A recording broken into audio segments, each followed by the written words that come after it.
Mayam Bukram Sari Adoning Birbas Impact News Ni Rajrong Tangbam Manung Hutna Saturday Night Show da Mayambu Taram Nokcheri Ngasigi Saturday Night Show gi showstopper Oibigidoriba guest asi 1970s 80s ki koi phaza phaza ba isai mayam ma Manipur gi miyam da masigi mahau pirba pibata natna isai sigi khuthang da tongan ba koi social gi political gi oiba message mayam wahan tok chawna pibiramba adum ba isai mayam bu sakpiramba sakpikhiba haibatare legendary singer Manipur gi amakhagni. Ladies and gentlemen, boys and girls, put it together for one and only SAMURAILAKPAM Sanaton Sharma. Hamtada Uza Sanaton Bataram Nokcheri, welcome to the show. Appreciate you joining Uza. Thank you. Ozagi maramda ina internet habatare natraga to mafum singna susum thijabu matamda ozagi si ozagi maramda isai budi mayam thengnajaba adu ozagi maramda thoidokna khoina khangjage ozasi kana oibajano kumain horokibjano kedobujano habisi thijabu matamda thoidokna phangtabsida ina khoi phaujaba haitare ozagi maramda khoi tungda horokadriba mayam chida ozasi kumain horokibjano ozagi journey se kumain torokibjano habisi madugi khaitare khoi archive ama lehogna ba habatare record ama lehogna kidamta ngasigi program se maro ina senjam haitare adu oza aham maksudnya ozagi haitare angang oring edegi horpui wari sidegi dum hobirga karam imung da horokiba ichi naun komai toba hero de kan komai toba lai lesun kai tamakhiba koi isai gi career sida yarok tengi mamangi wari haitare koi degi angan basar haitare ozagi komai torokhi ada degi hobiroza Hoi pani ai si 1953 February 23 da pui do kan mit pui adoga ai hakke isai gi career da 1968 adai degi Pamaga sakpa koi pamsak ai na haini sai degi hauri maduda khoi na sai si khoi Manipur gi isai khara oza singi isai khara adagi Hindi film gi isai khara samai to da khoi si Trinat Sivarati adagi auksung saksa aja na bagi adi bisakan mak puja sugum masida sum khoi khara yamba singkharga loina dana ai mayam jung mong dai na khoi gi junior oi za khoi ga loina ra sum sakpa sei khar ga sakpa ho rei khoi go sa da sar sam ibu bisak ai ka to misna ma khoi gi bakha da sai boi ga loina ra ga sei khar ga sakpa ho wi tabla dong thol hoi adagi nadai bam budhi adagi Santi Kumar adi Kumar Sharma Moisi to loina raga khoi sei aure phamsak ki program si masina 1974 adai bhok phamsak ki kenu si saglai madagi 1974 ki batung dagi di aina Manipur College da PUC BA Pasiar hai tare adai batam juda Actually, youth festival Gauti da Manipur Gauti University maka da Manipur College ki bihut oina e sali madu youth festival is have first prize amma adagi second prize amma third prize amma smaina phang e bhajan modern music adi classical music sida maduna lepsak sina hana sang sum saglai maduna leptana sum salak pasina phana sangna dum saglai ai si matam khara kawmol kai kasaba kawmol kai sida mu settle dawle rame adagi sahi tratuk bu settle tor batung da yum da mu halai okay ado uzana takpir huma yam sida hui isai gi career se samai hapet horpui ma media adum uzan pondok pire ado ozagi imung dasu ku isai nongmai gi haiga art kilam sida tarokpa isai naugdana traga ahan singda legibra comment to ozagi imungi wari de comment imungi wari da ai gi father se akhoi gi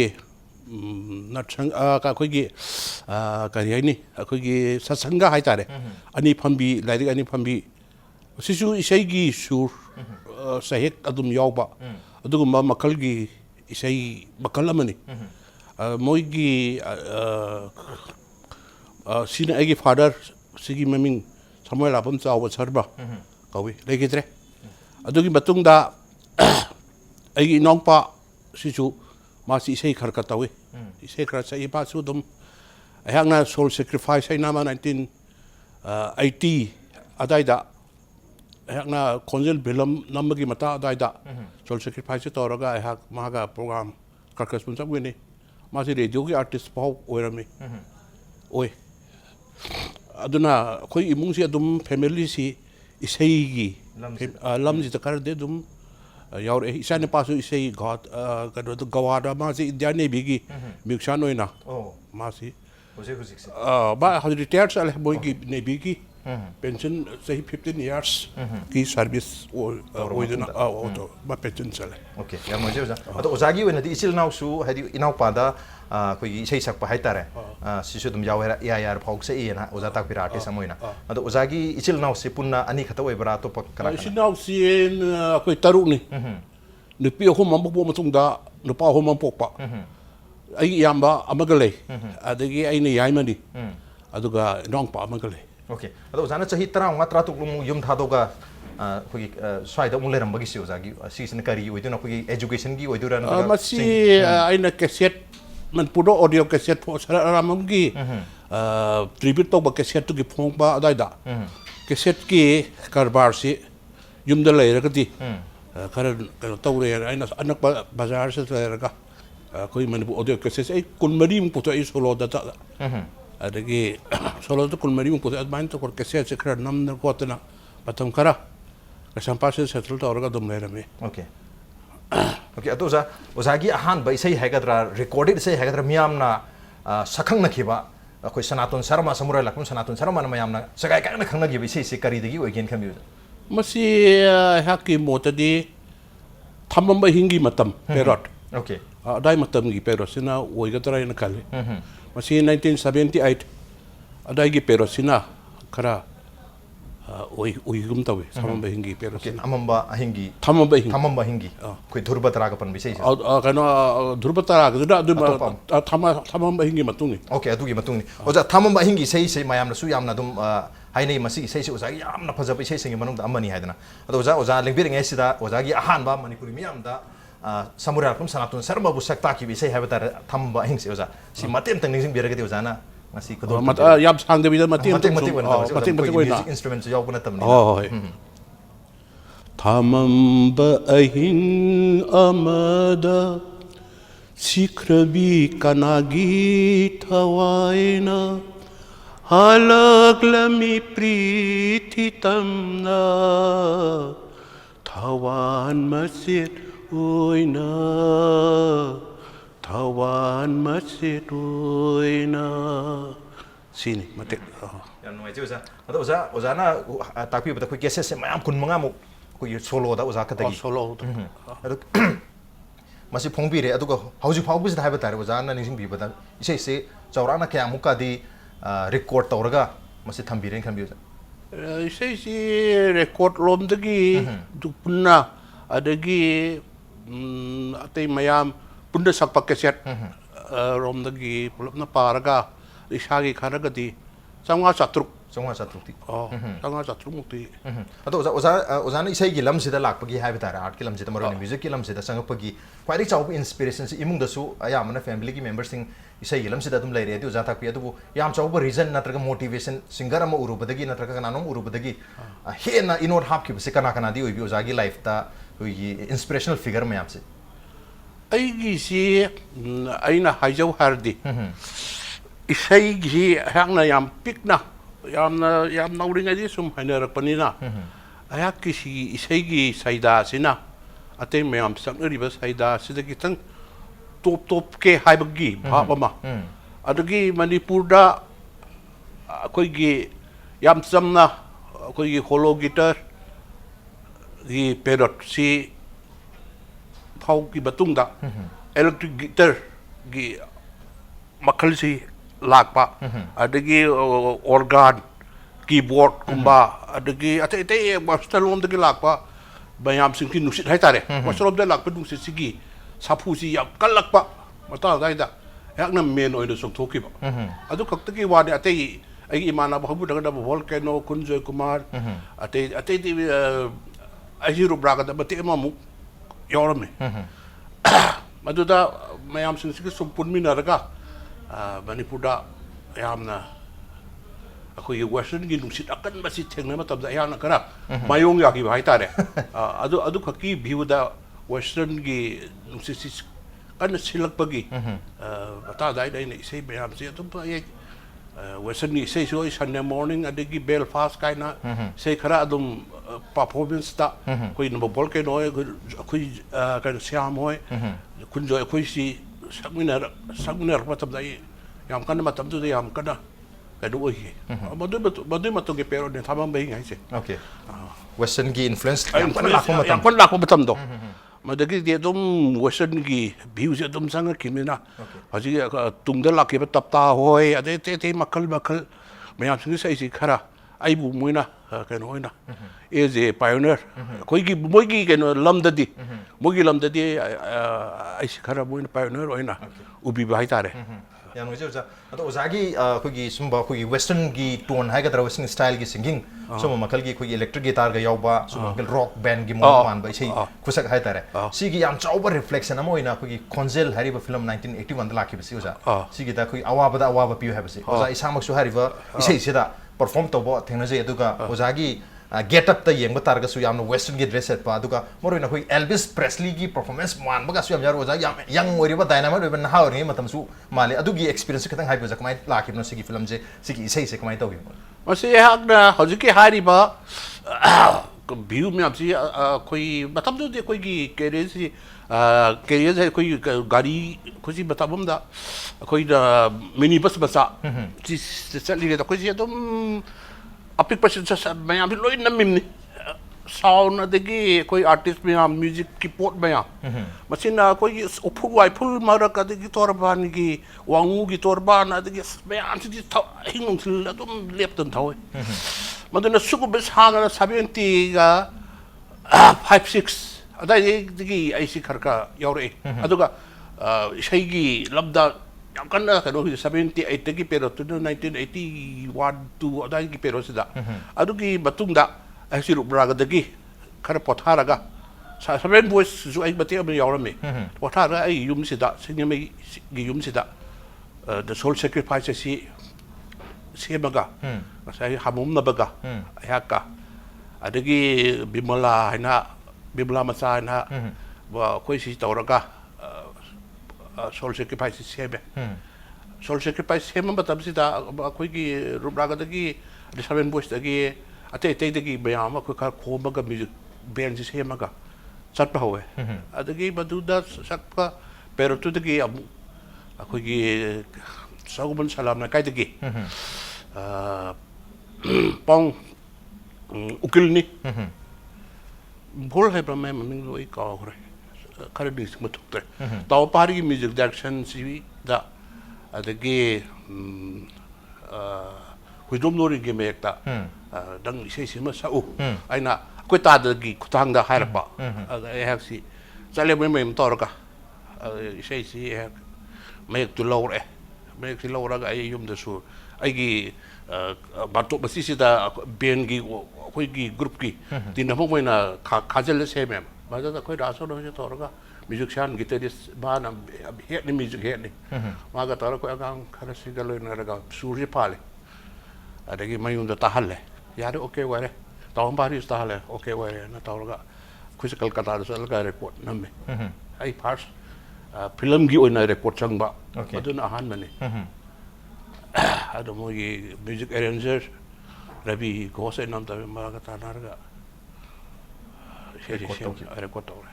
adugo sigi performance ozana kogi hari film sida su oza isama yauraga tholok pagi se masi se na kamai to kino performance si buena Sanaton night aina film sita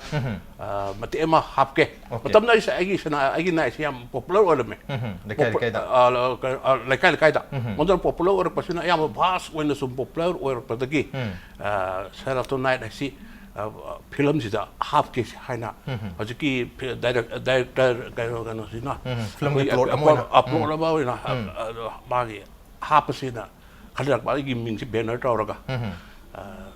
as a salaki be say ni okay was ki konjel film sai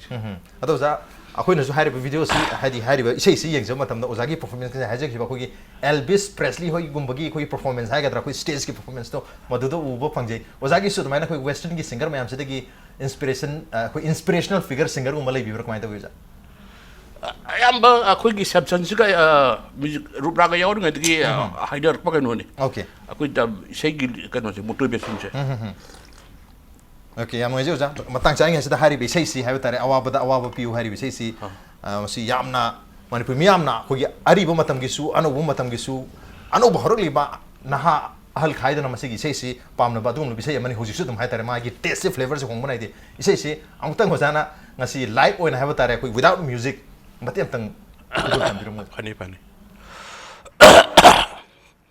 Awabad awab piyo, nungay bad nungay bahapo,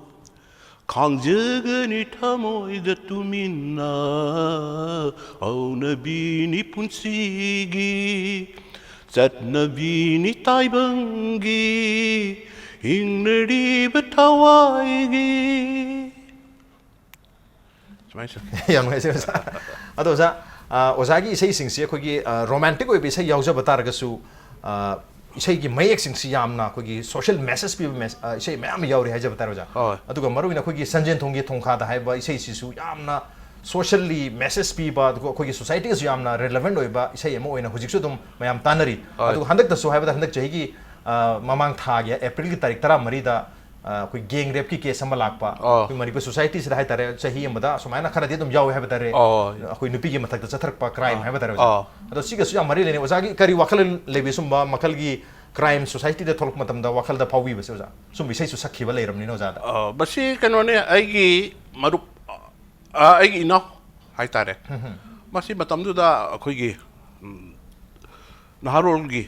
कनो खरा मसी influence कर लेबा हाय तारे okay सीग्रे हजिक नहारो है कोई underground की influence कर लेबा बस सीग्रे सही अमनी फारे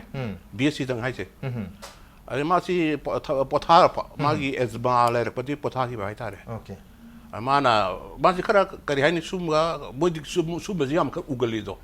सोशल क्राइम अदिगी करी गुब में आप सिंग मोइन खरा उगन बे हेले अदा माना उगन बदुदा हजिक तमासना सिगी बतांग दा मान पल्लगा मसे खुंजोइना कनो तबनी अदगी टाइटल दा अयाक की टाइटल दा लोगिबा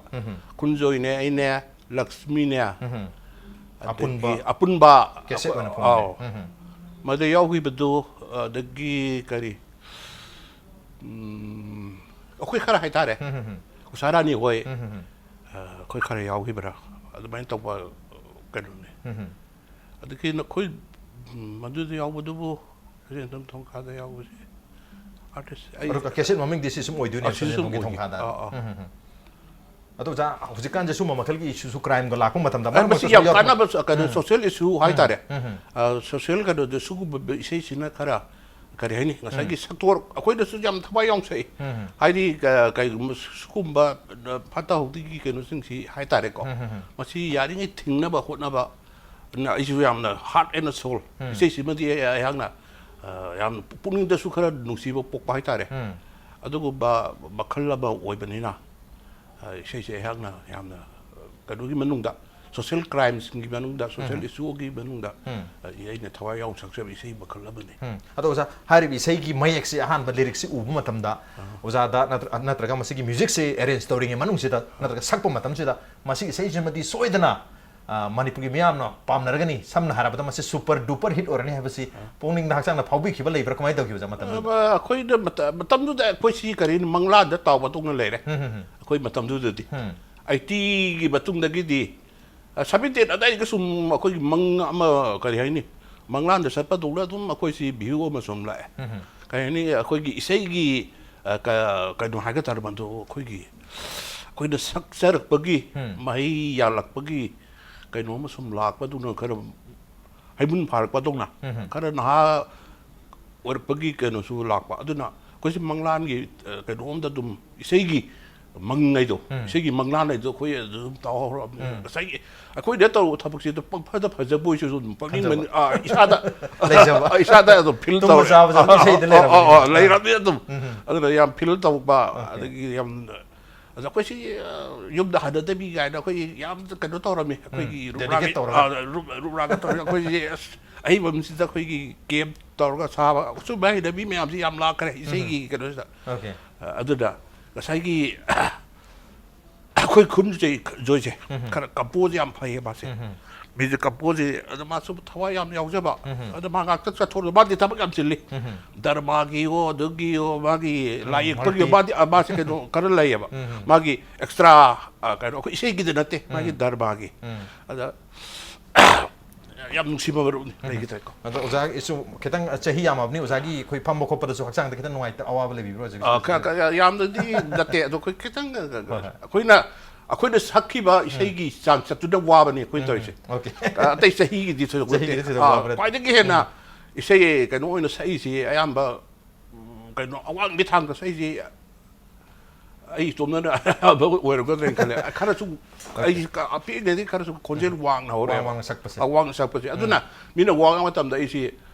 ꯈꯤꯇꯪ ꯅꯦꯝꯊꯔꯒ ꯉꯥꯡꯉꯨ ꯍꯥꯏꯕꯁꯦ ꯉꯁꯥꯏꯒꯤ ꯁꯛꯈꯤꯕꯒꯤ ꯆꯥꯡꯆꯠꯀꯤ ꯚꯣꯂꯨꯝꯗꯣ ꯑꯗ ꯁꯨꯝ ꯉꯥꯡꯗ꯭ꯔꯒꯗꯤ ꯍꯩꯅꯗꯕ ꯑꯃꯁꯨ ꯁꯨꯝ ꯂꯩꯕ ꯌꯥꯝ ꯅꯨꯡꯉꯥꯏꯖꯩ ꯑꯣꯖꯥ ꯃꯇꯥꯡ ꯆꯥꯔꯤꯉꯩꯁꯤꯗ ꯍꯧꯖꯤꯛꯀꯤ ꯁꯟꯖꯦꯟ ꯊꯣꯡꯒꯤ ꯊꯣꯡꯈꯥꯗ ꯍꯥꯏꯔꯤꯕ ꯏꯁꯩꯁꯤꯁꯨ ꯑꯃꯨꯛꯇꯪ ꯑꯣꯖꯥꯅ ꯁꯛꯄꯤꯔꯝꯃꯨ ꯍꯥꯏꯔꯤꯕ ꯍꯧꯖꯤꯛꯁꯤ ꯒꯦꯡ ꯔꯦꯞꯀꯤ ꯀꯦꯁ ꯑꯇꯣꯞꯄ ꯀꯦꯁ ꯃꯌꯥꯝ ꯑꯃ ꯊꯣꯛꯇꯅ ꯃꯅꯤꯄꯨꯔꯒꯤ ꯈꯨꯟꯅꯥꯏꯁꯤꯗ ꯃꯌꯥꯝꯁꯦ ꯈꯣꯏꯁꯥꯎꯅꯕ ꯅꯨꯡꯉꯥꯏꯇꯕ ꯃꯌꯥꯝ ꯂꯩꯔꯤꯕꯅꯤ ꯇꯟꯖꯥꯁꯤꯗ ꯑꯣꯖꯥꯒꯤ ꯏꯁꯩꯁꯤꯅ ꯈ꯭ꯋꯥꯏꯗꯒꯤ ꯔꯦꯂꯦꯚꯦꯟ ꯑꯣꯏꯕ ꯃꯦꯁꯦꯖ ꯄꯤꯕ ꯏꯁꯩ ꯑꯃꯗꯤ ꯁꯣꯏꯗꯅ ꯑꯣꯏꯔꯒꯅꯤ ꯃꯇꯦꯡ ꯈꯨꯗꯣꯜ ꯇꯝꯕꯤꯔꯝꯃꯨ ꯁꯟꯖꯦꯟ ꯊꯣꯡꯒꯤ ꯊꯣꯡꯀꯥꯗ ꯏꯝꯐꯥꯜ ꯇꯨꯔꯦꯜ ꯈꯣꯡꯅꯨꯡꯗ ꯅꯣꯡꯉꯥꯜꯂꯛꯄꯗ ꯀꯦꯜꯂꯝꯂꯦ ꯈꯥꯡꯉꯨ ꯊꯛꯀꯤ ꯁꯤꯡꯒꯥꯔꯩꯒꯨꯝ ꯅꯣꯡꯆꯨꯞ ꯂꯝꯒꯤ ꯅꯤꯡꯉꯣꯜꯂꯣ ꯁꯟꯖꯦꯟ ꯊꯣꯡꯒꯤ ꯊꯣꯡꯀꯥꯗ ꯌꯥꯝ ꯅꯨꯡꯉꯥꯏꯖꯩ ꯑꯣꯖꯥ ꯑꯗꯣ ꯑꯣꯖꯥ ꯑꯣꯖꯥꯅ ꯇꯥꯛꯄꯤꯕꯗ ꯑꯩꯈꯣꯏ ꯃꯇꯝꯗꯨꯗ ꯏꯁꯩ ꯅꯝꯅꯕꯒꯤꯗꯃꯛꯇ ꯄꯨꯊꯣꯛꯅꯕꯒꯤꯗꯃꯛꯇ ꯃꯌꯥꯝꯁꯦ ꯌꯥꯝ ꯊꯋꯥꯏ ꯌꯥꯎꯗꯅ ꯃꯐꯝ ꯑꯃꯗꯒ ꯄꯨꯂꯞ ꯄꯨꯟꯗꯅ ꯌꯨꯝꯗ ꯍꯟꯗꯕꯤꯗ ꯌꯥꯝ ꯀꯟꯅ ꯍꯣꯠꯅꯩ ꯍꯥꯏꯕꯒꯤ ꯑꯣꯖꯥꯅ ꯐꯣꯡꯗꯣꯛꯄꯤꯔꯤ ꯑꯗꯨꯒ ꯃꯇꯝꯗꯨꯒꯤ ꯑꯩꯈꯣꯏꯒꯤ ꯂꯩꯀꯥꯏ ꯑꯣꯖꯥꯅꯁꯨ ꯇꯥꯛꯄꯤꯔꯤ ꯑꯩꯈꯣꯏ ꯁꯅꯥꯇꯣꯟ ꯅꯥꯏꯠ ꯀꯥꯏꯗꯅ ꯅꯠꯇ꯭ꯔꯒ ꯑꯩꯈꯣꯏ ꯑꯥꯔꯒꯤ ꯑꯩꯈꯣꯏ ꯔꯨꯞꯔꯥꯒꯤ ꯑꯩꯈꯣꯏ ꯅꯥꯏꯠ ꯀꯥꯏꯗꯅ ꯃꯌꯥꯝꯁꯦ ꯆꯠꯂꯒ ꯄꯔꯐꯣꯔꯝ ꯇꯧꯗꯣꯏꯅꯤ ꯃꯇꯝꯗꯨꯗ ꯑꯩꯈꯣꯏꯒꯤ ꯁ꯭ꯇꯦꯖꯀꯤ ꯄꯔꯐꯣꯔꯃꯦꯟꯁ ꯎꯠꯄꯒ ꯍꯧꯖꯤꯛꯀꯤ ꯃꯇꯝꯗꯁꯨ ꯑꯣꯖꯥꯁꯨ ꯑꯗꯨꯝ ꯆꯠꯄꯤꯔꯤ ꯍꯥꯏꯕ ꯇꯥꯔꯦ ꯑꯣꯖꯥ ꯄꯔꯐꯣꯔꯃꯦꯟꯁ ꯎꯠꯄꯁꯤꯒ ꯑꯣꯖꯥꯅ ꯅꯠꯇ꯭ꯔꯒ ꯑꯩꯈꯣꯏꯒꯤ ꯔꯦꯀꯣꯔꯗꯤꯡꯕꯨ ꯑꯣꯏꯔꯣ ꯅꯠꯇ꯭ꯔꯒ ꯄꯔꯐꯣꯔꯃꯦꯟꯁ ꯎꯠꯄꯗꯕꯨ ꯑꯣꯏꯔꯣ ꯃꯌꯥꯝꯁꯤꯗ ꯀꯔꯤ ꯈꯦꯠꯅꯕ ꯗꯤ ꯂꯩꯌꯦꯅ ꯈꯟꯕꯤꯌꯨ ꯑꯗꯨꯝ ꯆꯞ ꯃꯥꯟꯅꯕ꯭ꯔꯥ ꯀꯃꯥꯏꯅ ꯇꯧꯕꯤꯌꯨ ꯑꯣꯖꯥ ꯍꯧꯖꯤꯛꯇꯤ ꯏꯟꯁꯇ꯭ꯔꯨꯃꯦꯟꯁꯨ ꯀꯩꯁꯨ ꯌꯥꯝ ꯂꯥꯛꯑꯦ ꯑꯗꯨꯕꯨ ꯑꯣꯖꯥꯅ ꯇꯥꯛꯄꯤꯕ ꯑꯣꯖꯥꯒꯤ ꯃꯇꯝꯗ ꯏꯟꯁꯇ꯭ꯔꯨꯃꯦꯟ ꯑꯅꯧꯕ ꯂꯥꯛꯄ ꯋꯦꯁꯇꯔꯟꯒꯤ ꯏꯟꯐ꯭ꯂꯨꯌꯦꯟꯁ ꯂꯥꯛꯄ ꯃꯇꯝꯁꯨ ꯑꯣꯏꯈꯤꯅ ꯇꯥꯛꯄꯤꯔꯨ ꯑꯣꯖꯥ ꯑꯗꯣ ꯀꯔꯤ ꯈꯦꯠꯅꯕꯗꯤ ꯊꯦꯡꯅꯕꯤꯌꯨ ꯑꯩꯈꯣꯏ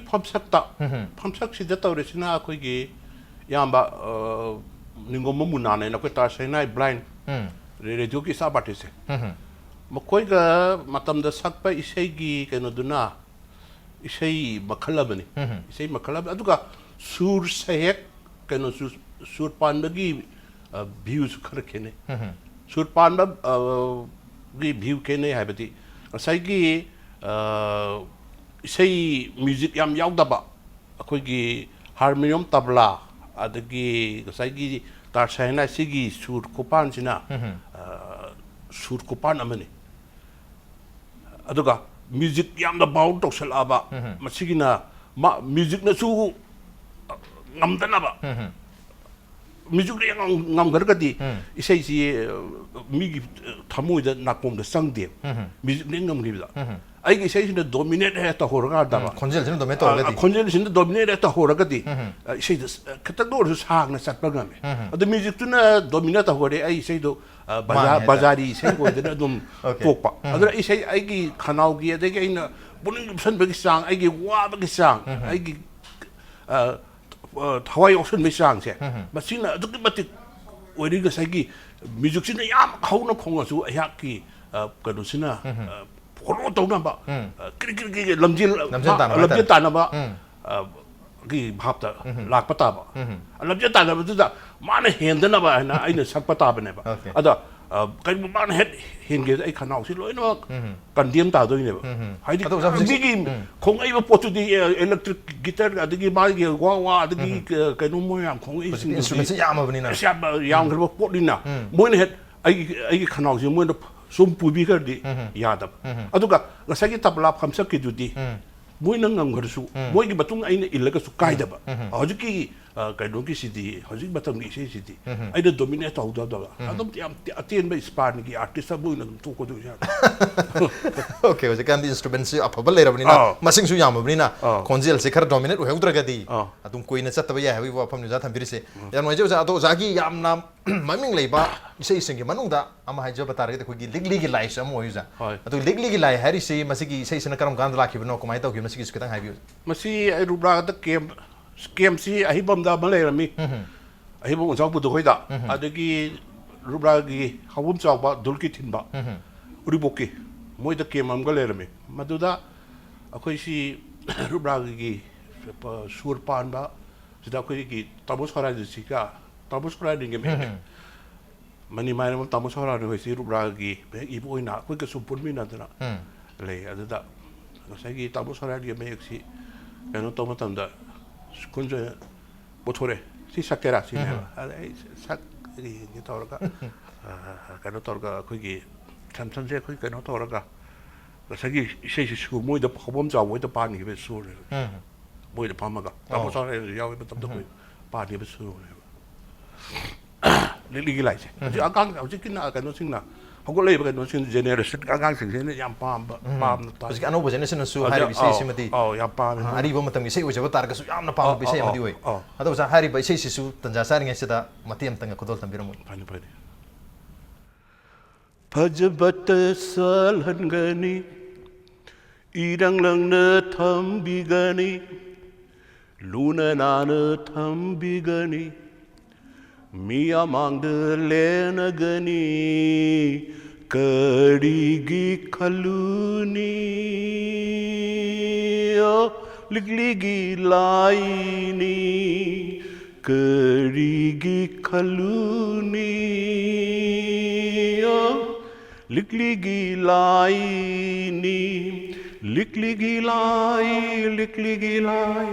ꯂꯤꯛꯂꯤꯒꯤ ꯂꯥꯏ ꯂꯤꯛꯂꯤꯒꯤ ꯂꯥꯏ ꯂꯤꯛꯂꯤꯒꯤ ꯂꯥꯏ ꯂꯤꯛꯂꯤꯒꯤ ꯂꯥꯏ ꯑꯗꯣ ꯑꯣꯖꯥꯅ ꯇꯥꯛꯄꯤꯕꯗ ꯍꯥꯏꯔꯤꯕ ꯏꯁꯩꯁꯤ ꯍꯧꯖꯤꯛꯀꯤ ꯑꯅꯧꯕ ꯖꯦꯅꯦꯔꯦꯁꯟꯅꯁꯨ ꯌꯥꯝꯅ ꯄꯥꯝꯕ ꯃꯈꯜꯒꯤ ꯏꯁꯩ ꯑꯃ ꯍꯧꯖꯤꯛꯁꯨ ꯑꯗꯨꯝ ꯑꯣꯏꯔꯦ ꯑꯣꯖꯥ ꯇꯥꯛꯄꯤꯔꯤ ꯑꯗꯨꯒ ꯑꯣꯖꯥ ꯑꯣꯖꯥꯅ ꯑꯩꯈꯣꯏꯒꯤ ꯍꯧꯖꯤꯛꯀꯤ ꯃꯇꯝ ꯍꯧꯖꯤꯛꯁꯦ ꯍꯥꯏꯕ ꯇꯥꯔꯦ ꯑꯩꯈꯣꯏꯒꯤ ꯀꯣꯟꯁꯔꯠ ꯆꯠꯄ ꯃꯇꯝꯁꯤꯗ ꯑꯣꯖꯥꯗ ꯏꯁꯩ ꯔꯤꯀ꯭ꯋꯦꯁ ꯇꯧꯔꯛꯄ ꯇꯧꯔꯛꯏꯁꯤꯡꯁꯦ ꯑꯩꯈꯣꯏꯒꯤ ꯅꯍꯥꯁꯤꯡꯁꯨ ꯑꯗꯨꯝ ꯌꯥꯎꯕꯤꯕ꯭ꯔꯥ ꯃꯔꯨꯑꯣꯏꯅ ꯍꯥꯟꯅꯒꯤ ꯑꯣꯖꯥꯒꯤ ꯏꯁꯩꯕꯨ ꯌꯥꯝ ꯇꯥꯔꯝꯕ ꯃꯤꯁꯤꯡꯅ ꯑꯅꯧꯕ ꯑꯣꯏꯅ ꯇꯧꯕ꯭ꯔꯥ ꯑꯅꯧꯕ ꯖꯦꯅꯦꯔꯦꯁꯟꯒꯤ ꯅꯍꯥꯁꯤꯡꯅꯁꯨ ꯑꯣꯖꯥꯒꯤ ꯏꯁꯩꯁꯦ ꯑꯗꯨꯝ ꯔꯤꯀ꯭ꯋꯦꯁ ꯁꯤ ꯏꯁꯩꯁꯤ ꯇꯧꯕꯤꯌꯨ ꯁꯤ ꯇꯧꯕꯤꯌꯨ ꯁꯤ ꯇꯧꯕꯤꯌꯨ ꯀꯥꯏꯅ ꯍꯥꯏꯔꯛꯄꯁꯨ ꯂꯩꯕ꯭ꯔꯥ ꯀꯔꯝꯍꯥꯏꯅ ꯍꯥꯏꯗꯤ ꯑꯣꯖꯥꯒꯤ ꯑꯔꯤꯕ ꯏꯁꯩ ꯃꯌꯥꯝꯁꯤ ꯍꯧꯔꯛꯂꯤꯕ ꯅꯍꯥ ꯃꯌꯥꯝꯁꯤꯅ ꯍꯧꯖꯤꯛꯁꯨ ꯑꯗꯨꯝ ꯐꯣꯂꯣ ꯇꯧꯋꯦꯅ ꯈꯟꯕꯤꯕ꯭ꯔꯥ ꯀꯔꯝꯕ ꯃꯑꯣꯡꯗ ꯊꯦꯡꯅꯕꯤꯌꯨ ꯔꯤꯀ꯭ꯋꯦꯁꯇꯤ ꯌꯥꯝ ꯂꯥꯛꯈ꯭ꯔꯕ ꯀꯩꯅꯣꯅꯤ ꯔꯤꯀ꯭ꯋꯦꯁꯀꯤ ꯀꯩꯅꯣꯁꯤꯗꯤ ꯃꯇꯝꯗꯨꯗꯗꯤ ꯌꯥꯝ ꯐꯪꯉꯦ ꯍꯧꯖꯤꯛꯇꯤ ꯑꯩꯈꯣꯏꯅ ꯆꯍꯤ ꯌꯥꯝꯃꯛꯄꯅꯤꯅ ꯔꯤꯀ꯭ꯋꯦꯁ ꯃꯌꯥꯝꯒꯤ ꯔꯤꯀ꯭ꯋꯦꯁꯁꯦ ꯑꯩꯈꯣꯏꯅ ꯌꯥꯝ ꯇꯥꯡ ꯂꯧꯔꯦ ꯑꯗ ꯑꯉꯥꯡꯁꯤꯡ ꯍꯧꯖꯤꯛ ꯍꯧꯔꯛꯏꯕ ꯆꯥꯗꯥꯟꯗ ꯍꯣꯏ ꯇꯞꯇꯥ ꯍꯣꯏ ꯑꯗꯒꯤ ꯀꯨꯟꯖ ꯕꯤꯍꯥꯔꯤ ꯑꯗꯒꯤ ꯃꯌꯥꯝ ꯑꯃ ꯑꯗꯒꯤ ꯑꯐꯥꯎ ꯑꯗꯒꯤ ꯂꯩꯔꯤꯕ ꯅꯥꯎꯕꯣꯏ ꯃꯣꯏꯒꯤꯁꯨ ꯌꯦꯡꯕ ꯑꯃ ꯆꯪꯉꯦꯕ ꯑꯩꯈꯣꯏꯅ ꯁꯨꯝ ꯊꯕꯛꯁꯦ ꯌꯥꯝ ꯄꯥꯏꯁꯤꯜꯂꯁꯨ ꯑꯍꯜ ꯍꯩꯄꯥꯁꯤꯡꯕ ꯑꯣꯏꯅ ꯎꯗꯣꯏꯕ ꯑꯗ ꯃꯣꯏꯁꯤꯡꯁꯤ ꯅꯨꯡꯁꯤꯅꯕ ꯃꯣꯏꯁꯨ ꯌꯥꯅꯕ ꯃꯣꯏꯅꯁꯨ ꯈꯔ ꯑꯩꯈꯣꯏꯗ ꯀꯔꯤ ꯍꯥꯏꯅꯤ ꯑꯩꯈꯣꯏꯁꯤ ꯑꯍꯜ ꯑꯣꯏꯁꯟꯈ꯭ꯔꯦ ꯑꯍꯜ ꯆꯍꯤ ꯌꯥꯝꯖꯟꯈꯤꯗꯣꯔꯦ ꯍꯥꯏꯅ ꯃꯣꯏꯅꯁꯨ ꯈꯟꯖꯕ ꯑꯗꯣ ꯃꯣꯏꯅꯁꯨ ꯑꯩꯈꯣꯏꯅ ꯃꯣꯏꯁꯤ ꯈꯤꯇꯪ ꯀꯣꯟꯕꯗꯧꯅ ꯀꯣꯟꯁꯤꯟꯕꯤꯕꯗꯧꯅ ꯍꯦꯛ ꯎꯔꯒꯗꯤ ꯃꯣꯏꯅ ꯑꯩꯈꯣꯏ ꯃꯣꯏ ꯊꯥꯖꯕ ꯑꯃꯈꯛ ꯂꯩꯗꯅ ꯑꯗꯨꯒꯨꯝꯕ ꯑꯃꯁꯨ ꯎꯕꯗꯨꯗ ꯃꯣꯏꯒꯤ ꯀꯩꯅꯣꯁꯤꯡꯗꯣ ꯚ꯭ꯌꯨꯗꯨ ꯈꯔꯁꯨ ꯌꯦꯡꯕꯤꯕ ꯍꯥꯏꯇꯥꯔꯦ ꯑꯣꯀꯦ ꯌꯥꯝ ꯅꯨꯡꯉꯥꯏꯖꯩ ꯑꯣꯖꯥ ꯍꯧꯖꯤꯛꯀꯤ ꯍꯧꯔꯛꯂꯤꯕ ꯅꯍꯥꯁꯤꯡꯕꯨꯁꯨ ꯍꯥꯏꯇꯥꯔꯦ ꯃꯔꯨꯑꯣꯏꯅ ꯁꯤꯡꯒꯔ ꯃꯌꯥꯝꯁꯦ ꯍꯥꯏꯇꯥꯔꯦ ꯅ꯭ꯌꯨ ꯖꯦꯅꯦꯔꯦꯁꯟꯒꯤ ꯁꯤꯡꯒꯔ ꯃꯌꯥꯝꯁꯤꯕꯨ ꯀꯣꯟꯕꯤꯕ ꯑꯣꯏꯅ ꯍꯥꯏꯕ ꯇꯥꯔꯦ ꯃꯌꯥꯝꯁꯤꯒꯤꯗꯃꯛꯇ ꯑꯗꯨꯝ ꯍꯧꯖꯤꯛꯁꯨ ꯑꯗꯨꯝ ꯃꯔꯛ ꯃꯔꯛꯇ ꯑꯣꯖꯥ ꯀꯣꯟꯁꯔꯠꯇ ꯀꯩꯗ ꯑꯗꯨꯝ ꯌꯥꯎꯕꯗꯤ ꯑꯗꯨꯝ ꯌꯥꯎꯕꯤꯔꯤ ꯌꯥꯝ ꯅꯨꯡꯉꯥꯏꯖꯩ ꯑꯣꯟ ꯗꯦꯟ ꯑꯣꯔ ꯕ꯭ꯔꯦꯝ ꯇꯧꯖꯒꯦ ꯕ꯭ꯔꯦꯛꯀꯤ ꯃꯈꯥ ꯆꯠꯊꯔꯛꯄꯗ ꯑꯩꯈꯣꯏ ꯑꯣꯖꯥ ꯁꯅꯥꯇꯣꯟ ꯁꯔꯃꯒ ꯃꯈꯥ ꯇꯥꯅ ꯇꯣꯉꯥꯟ ꯇꯣꯉꯥꯟꯕ ꯑꯣꯖꯥꯒꯤ ꯑꯩꯈꯣꯏꯒꯤ ꯃꯁꯛ ꯅꯥꯏꯔꯕ ꯏꯁꯩ ꯃꯌꯥꯝꯁꯤꯒꯤ ꯃꯇꯥꯡꯗ ꯋꯥꯔꯤ ꯁꯥꯟꯅꯖꯒꯦ ꯑꯣꯖꯥꯗꯒꯤꯁꯨ ꯏꯁꯩ ꯑꯃꯅꯤ ꯈꯨꯗꯣꯜ ꯇꯝꯕꯤꯔꯝꯅꯕ ꯑꯩꯈꯣꯏ ꯅꯤꯡꯁꯤꯡꯖꯒꯦ ꯕ꯭ꯔꯦꯛꯇ ꯌꯥꯝ ꯊꯣꯟꯖꯔꯛꯀꯦ ꯏꯝꯄꯦꯛ ꯅ꯭ꯌꯨꯁꯄꯨ ꯃꯤꯡ ꯇꯥꯗꯨꯅ ꯂꯩꯕꯤ ꯋꯦꯜꯀꯝ ꯕꯦꯛ ꯑꯗꯨꯝ ꯌꯦꯡꯕꯤꯔꯤꯕꯁꯤ ꯃꯅꯨꯡ ꯍꯨꯠꯅ ꯁꯦꯇꯔꯗꯦ ꯅꯥꯏꯠ ꯁꯣꯅꯤ ꯑꯗꯨꯒ ꯉꯁꯤꯒꯤ ꯁꯦꯇꯔꯗꯦ ꯅꯥꯏꯠ ꯁꯣ ꯑꯁꯤꯒꯤ ꯁꯣ ꯁ꯭ꯇꯣꯄꯔꯅ ꯂꯦꯖꯦꯟꯗꯔꯤ ꯁꯤꯡꯒꯔ ꯁꯃꯨꯔꯥꯏꯂꯥꯛꯄꯝ ꯁꯅꯥꯇꯣꯟ ꯁꯔꯃꯅꯤ ꯃꯊꯪꯁꯤ ꯑꯣꯖꯥ ꯁꯅꯥꯇꯣꯟꯗ ꯂꯥꯛꯆꯅꯤꯡꯉꯤꯁꯤ ꯑꯣꯖꯥ ꯑꯩꯈꯣꯏꯒꯤ ꯕ꯭ꯔꯦꯛꯀꯤ ꯃꯃꯥꯡꯗ ꯑꯌꯥꯝꯕꯅ ꯑꯣꯖꯥꯒꯤ ꯑꯩꯈꯣꯏꯒꯤ ꯃꯦꯁꯦꯖ ꯄꯨꯕ ꯁꯣꯁꯥꯏꯇꯤꯗ ꯃꯦꯁꯦꯖ ꯄꯤꯕ ꯏꯁꯩꯁꯤꯡꯒꯤ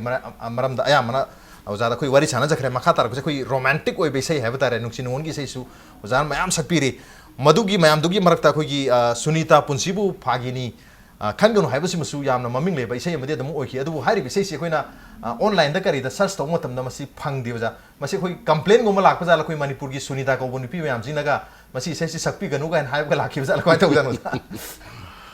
ꯊꯣꯏꯗꯣꯛꯄ ꯃꯁꯤ ꯀꯩꯅꯣꯅꯦ ꯑꯩꯈꯣꯏꯒꯤ ꯑꯩꯒꯤ ꯃꯔꯨꯞ ꯅꯟꯗ꯭ꯔꯥ ꯔꯣꯏ mana haipet panba kanun mana kado tor kado iban si koyum da 73-4 ai nong pagi mama na bade maga kado tor ka man kusel pa me ibani ado sei surpan ba ko ba akoi da phamaga surpan ma si phana sangna surpan me dan be 73-4 adai de pan ma da 75-6 adai pokwa pan me ne akoi da surpan ma si da matam da magi mek ta nong matang ti sap thong na ke siram pe pat ke kon bi rei moitei nong sa sugum ma ming le bi se sing se maga phamina pa me adu ki ma ka non da sai gi mana kano si hojiki sunita gi wapam pe par la da haipet chadu oga sem bi sei ado mayek se sunita gi wapam jori se sunita se ozagi su adu ayi bagi ani gi common friend gumba masa khangba mi ogibra chumna sum ai wakal na sagat pa ai makidi laigidi ai bagi di le gadra ado ai na saktorak pa da sai kay gada gumna kay haibe su yawe daga ai maki asak pai gidi thoidok pa laigidi ado oza isai se taru matung daga complain gum haigadra complain mag natra su sunita ko bo mayam naga sum leidana oza moi maming pale kolega an har pa dum lakibdi leite adu gum ka kai tale leite mayam ataba singna aina sakpa da kai gum mama hariba mingsiga kai gum kai na gi gum leibra kai na dumaina hangbadi le adu ga thosok pa complain or ai gunda hariba pi sigi maming di ai nagi ti thoi okay yan mai oza ado haribi sei sisu kitang matiam tang ozana kudol tampirum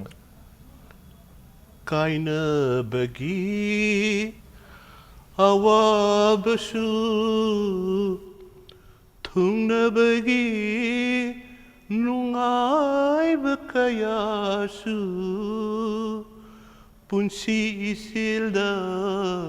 tinkini sunita punsi bupagini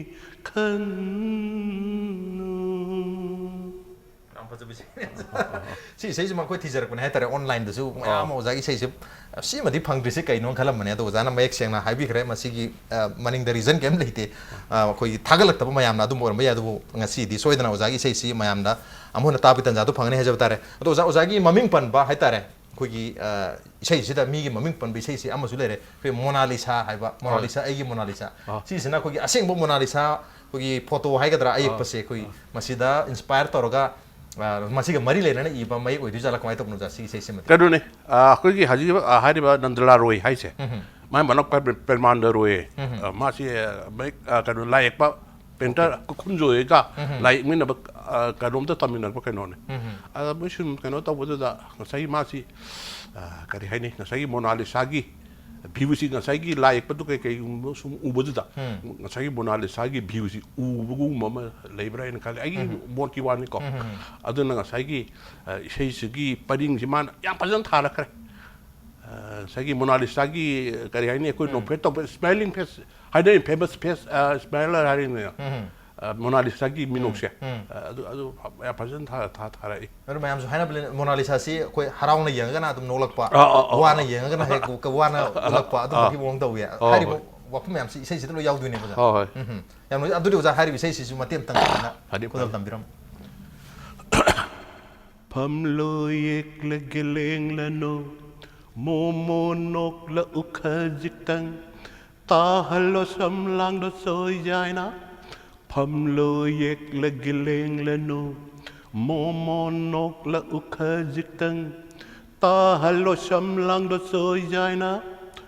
Mona Lisa aigi Mona Lisa Mona Lisa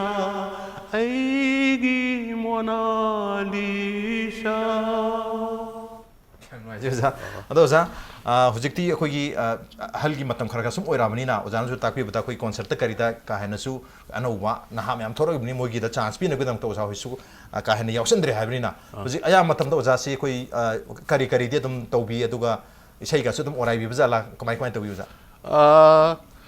concert si ꯌꯥꯝ ꯀꯟꯅ ꯌꯥꯎꯕ ꯉꯝꯗꯦ ꯑꯗꯣ ꯑꯉꯥꯡꯁꯤꯡ ꯈꯔ ꯈꯔ ꯁꯥꯠꯂꯛꯄ ꯃꯣꯏꯅ ꯈꯔ ꯈꯔ ꯅꯤꯡꯁꯤꯡꯕꯤꯔꯛꯏ ꯑꯗꯨꯗ ꯁꯨꯝ ꯄ꯭ꯔꯣꯒ꯭ꯔꯥꯝ ꯃꯆꯥ ꯃꯆꯥ ꯑꯗꯒꯤ ꯑꯩꯈꯣꯏꯒꯤ ꯐꯝꯃꯒ ꯁꯛꯄ ꯏꯁꯩ ꯀꯔꯤ ꯍꯥꯏꯅꯤ ꯑꯩꯈꯣꯏꯒꯤ ꯌꯥꯝꯗꯕꯤ ꯀꯔꯤ ꯍꯥꯏꯅꯤ ꯏꯁꯩ ꯑꯔꯥꯡꯕ ꯌꯥꯝ ꯇꯥꯅꯤꯡꯗꯕ ꯃꯌꯥꯝ ꯃꯔꯛꯇ ꯑꯣꯐꯤꯁꯥꯔ ꯍꯥꯏꯇꯥꯔꯦ ꯃꯣꯏꯁꯤꯡꯁꯤꯅ ꯃꯔꯛꯇ ꯃꯥꯒꯤ ꯕꯪꯒꯂꯣꯒꯨꯝꯕꯗ ꯑꯩꯈꯣꯏꯒꯤ ꯄꯨꯡ ꯊꯤꯟꯕ ꯑꯃꯒ ꯑꯩꯒꯤ ꯍꯥꯔꯃꯣꯅꯤꯌꯝ ꯑꯗꯨꯒ ꯄꯨꯔꯒ ꯃꯥꯒꯤ ꯇꯣꯉꯥꯟꯕ ꯀꯔꯤ ꯍꯥꯏꯅꯤ Exclusive ꯑꯣꯏꯅ. ꯃꯦꯍꯐꯤꯜ ꯍꯥꯏꯇꯥꯔꯦ ꯁꯨꯝꯕꯁꯦ ꯃꯦꯍꯐꯤꯜ ꯇꯥꯏꯞꯀꯨꯝꯕ ꯑꯗꯨꯒꯨꯝꯕ ꯃꯥꯒꯤ ꯃꯌꯨꯝꯗ ꯑꯃꯨꯛꯇꯪ ꯂꯦꯡꯊꯣꯛꯄꯤꯔꯣ ꯇꯕ꯭ꯂꯥꯏ ꯑꯃ ꯂꯣꯏꯅꯕꯤꯔꯣ ꯍꯥꯏꯔꯒ ꯍꯥꯏꯔꯤꯕ ꯑꯣꯐꯤꯁꯥꯔꯁꯤꯡ ꯈꯔ ꯑꯩꯈꯣꯏ ꯃꯤꯔꯛꯇ ꯆꯪꯉꯒ ꯏꯁꯩ ꯇꯥꯕ ꯅꯨꯡꯉꯥꯏꯇꯕ ꯍꯥꯏꯇꯥꯔꯦ ꯈꯔ ꯀꯩꯅꯣ ꯇꯧꯕ ꯚꯥꯕꯣꯛꯁꯤꯗꯤ ꯈꯔꯁꯨ ꯃꯈꯜ ꯂꯣꯏꯅ ꯂꯩ ꯁꯨꯕꯅꯤꯅ ꯑꯗꯨꯒꯨꯝꯕ ꯃꯔꯛꯇꯨꯗ ꯀꯩꯅꯣ ꯇꯧꯕꯗꯣ ꯈꯔ ꯅꯨꯡꯉꯥꯏꯇꯕ ꯃꯣꯏꯒꯤ ꯃꯦꯍꯐꯤꯜꯒꯨꯝꯕ ꯈꯔ ꯁꯨꯃꯥꯏꯅ ꯁꯨꯝ ꯆꯠꯂꯦ ꯑꯗ ꯌꯨꯝꯗ ꯑꯉꯥꯡꯁꯤꯡ ꯈꯔ ꯇ꯭ꯌꯨꯁꯟ ꯅꯨꯄꯤ ꯃꯆꯥ ꯑꯃꯅꯤ ꯑꯗꯒꯤ ꯅꯨꯄꯥ ꯃꯆꯥ ꯑꯃꯅꯤ ꯏꯁꯩꯒꯤ ꯇ꯭ꯌꯨꯁꯟ ꯍꯞꯇꯥ ꯑꯃꯗ ꯑꯅꯤꯔꯛꯀꯨꯝꯕ ꯑꯍꯨꯝꯂꯛꯀꯨꯝꯕ ꯑꯗꯨꯃꯥꯏꯅ ꯇꯧꯗꯨꯅ ꯑꯗꯨꯝ ꯂꯩ ꯑꯗꯣ ꯑꯣꯖꯥ ꯍꯧꯖꯤꯛꯀꯥꯟꯗꯤ ꯑꯅꯧꯕ ꯑꯩꯈꯣꯏ ꯁꯤꯡꯒꯔ ꯃꯌꯥꯝ ꯑꯃꯁꯨ ꯊꯣꯛꯂꯛꯑꯦ ꯍꯥꯏꯕ ꯇꯥꯔꯦ ꯖꯦꯅꯦꯔꯦꯁꯟ ꯑꯅꯤ ꯑꯍꯨꯝꯒꯤ ꯁꯤꯡꯒꯔ ꯍꯥꯏꯇꯥꯔꯦ ꯍꯧꯖꯤꯛꯁꯦ ꯁꯛꯏ ꯍꯥꯏꯇꯥꯔꯦ ꯌꯥꯝ ꯅꯧꯕꯗꯒꯤ ꯑꯗꯒꯤ ꯈꯔ ꯃꯌꯥꯏ ꯑꯣꯏꯔꯛꯄꯒꯤ ꯑꯗꯒꯤ ꯑꯣꯖꯥ ꯍꯣꯏꯒꯤ ꯃꯈꯥꯒꯤ ꯍꯥꯏꯇꯥꯔꯦ ꯑꯗꯣ ꯃꯌꯥꯝꯁꯦ ꯁꯛꯏ ꯍꯥꯏꯇꯥꯔꯦ ꯑꯗꯣ ꯑꯣꯖꯥ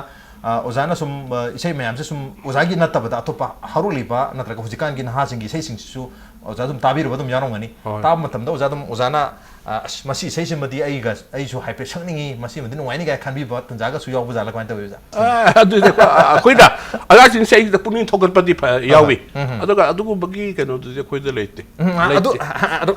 ꯑꯗꯨꯒꯤ ꯋꯥꯈꯜꯂꯣꯟꯗ ꯅꯠꯇꯕꯗꯨꯗ ꯍꯥꯏꯗꯤ ꯃꯥ ꯏꯁꯩꯁꯤ ꯌꯥꯝ ꯐꯖꯩ ꯃꯥꯅꯁꯨ ꯐꯖꯅꯁꯨ ꯁꯛꯏ ꯑꯩ ꯐꯥꯎ ꯁꯛꯅꯤꯡꯕ ꯐꯥꯎꯏ ꯍꯥꯏꯕ ꯑꯗꯨꯝꯕ ꯏꯁꯩꯒ ꯑꯩꯈꯣꯏꯁꯨ ꯂꯩꯕ ꯃꯥꯒꯤ ꯂꯩꯖꯔꯤꯕ ꯑꯉꯥꯡꯒꯤ ꯏꯁꯩꯗꯣ ꯑꯩꯈꯣꯏꯅ ꯍꯦꯛ ꯂꯥꯝꯁꯤꯜꯂꯨꯕ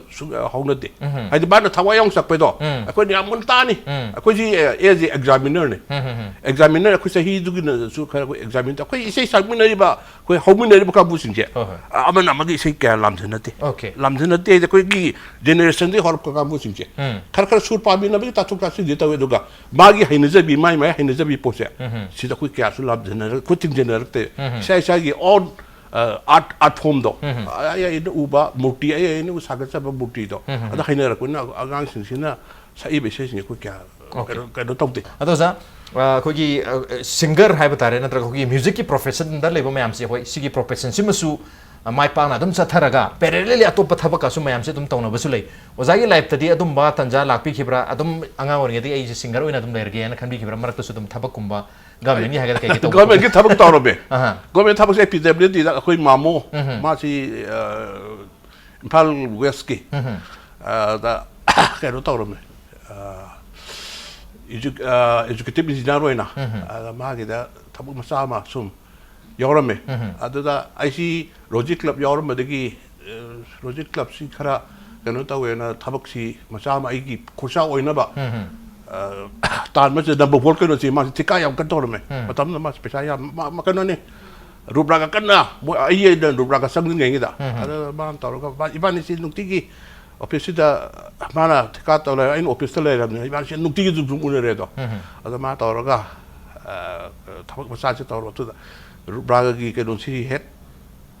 ꯌꯥꯎꯁꯟꯈꯤꯕꯗꯩꯗꯤ ꯉꯁꯥꯏ ꯊꯕꯛ ꯃꯌꯥꯝꯗꯨ ꯂꯣꯏ ꯀꯥꯎꯈ꯭ꯔꯦ ꯑꯣꯐꯤꯁꯀꯤ ꯊꯕꯛꯇꯣ ꯑꯗꯨꯅ ꯔꯨꯕ꯭ꯔꯥ ꯏꯁꯩꯒꯤ ꯄ꯭ꯔꯤꯄꯔꯦꯁꯟ ꯆꯠꯅꯔꯕ ꯃꯇꯝꯗ ꯉꯁꯥꯏ ꯊꯕꯛꯇꯣ ꯑꯗꯨꯝ ꯑꯩ ꯑꯗꯨꯝ ꯊꯥꯗꯣꯛꯈ꯭ꯔꯦ ꯑꯣꯀꯦ ꯌꯥꯝ ꯀꯨꯏꯅ ꯇꯧꯈꯤꯗ꯭ꯔꯦꯕ ꯌꯥꯝ ꯀꯨꯏꯅ ꯇꯧꯈꯤꯗ꯭ꯔꯦ ꯑꯣꯀே ꯑꯗꯣ